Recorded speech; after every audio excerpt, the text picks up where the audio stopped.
اعوذ باللہ من الشیطان الرجیم بسم اللہ الرحمن الرحیم۔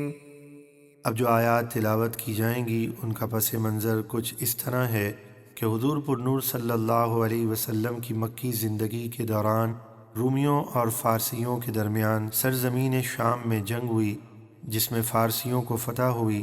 فارسی لوگ چونکہ آگ کے پجاری اور مشرک تھے، جبکہ رومی عیسائی اور اہل کتاب تھے، اس لیے کفار مکہ کو فارسیوں کی فتح پر بڑی خوشی ہوئی، اور انہوں نے مسلمانوں سے کہا جس طرح فارسی اہل کتاب پر غالب ہوئے اسی طرح ہم بھی مسلمانوں پر غالب رہیں گے۔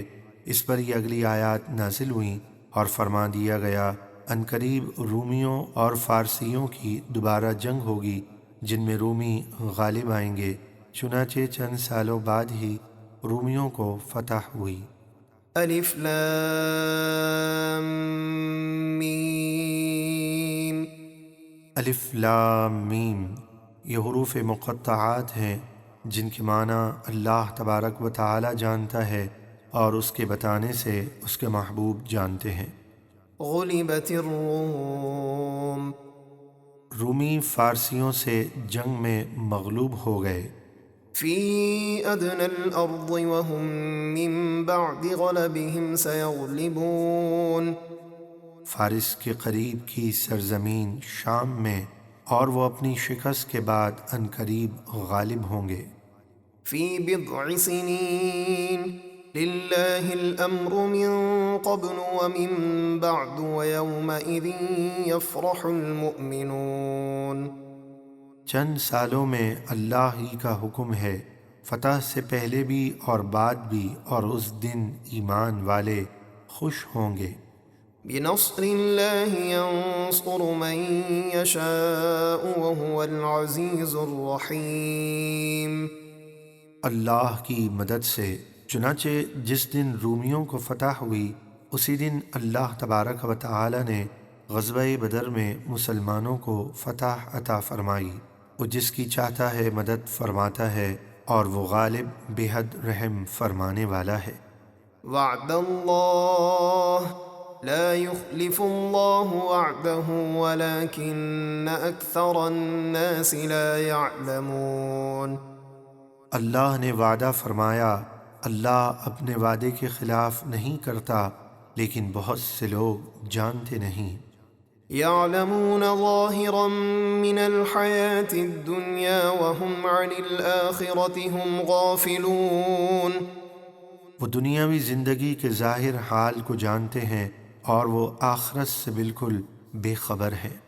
اولم يتفکروا فی انفسهم ما خلق اللہ السماوات والارض وما بینہما الا بالحق واجل مسمى وَإِنَّ كَثِيرًا مِّنَ النَّاسِ بِلِقَاءِ رَبِّهِمْ لَكَافِرُونَ۔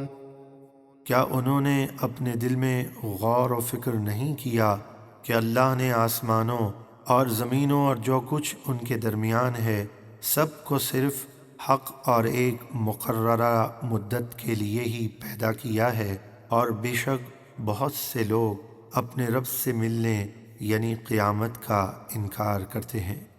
اولم يسيروا في الارض فينظروا كيف كان عاقبة الذين من قبلهم كانوا اشد منهم قوة واثاروا الارض وعمروها اكثر مما عمروها وجاءتهم رسلهم بالبينات فما كان الله ليظلمهم ولكن كانوا أنفسهم يظلمون۔ کیا انہوں نے زمین میں سفر نہ کیا کہ دیکھتے کہ ان سے پہلے لوگوں کا کیسا عبرتناک انجام ہوا؟ وہ ان سے زیادہ طاقتور تھے، اور انہوں نے زمین میں ہل چلائے، اور ان کے زمین کو آباد کرنے سے زیادہ انہوں نے اسے آباد کیا، اور ان کے رسول ان کے پاس روشن نشانیاں لائے، تو اللہ کی شان نہ تھی کہ ان پر ظلم کرتا، ہاں وہ خود ہی اپنی جانوں پر کفر و نافرمانی کر کے ظلم کرتے تھے۔ ثم كان عاقبة الذين أساءوا السوء أن كذبوا بآيات الله وكانوا بها يستهزئون۔ پھر برائی کرنے والوں کا انجام برا ہوا، اس لیے کہ انہوں نے اللہ کی آیتوں کو جھٹلایا اور وہ ان کا مذاق اڑاتے تھے۔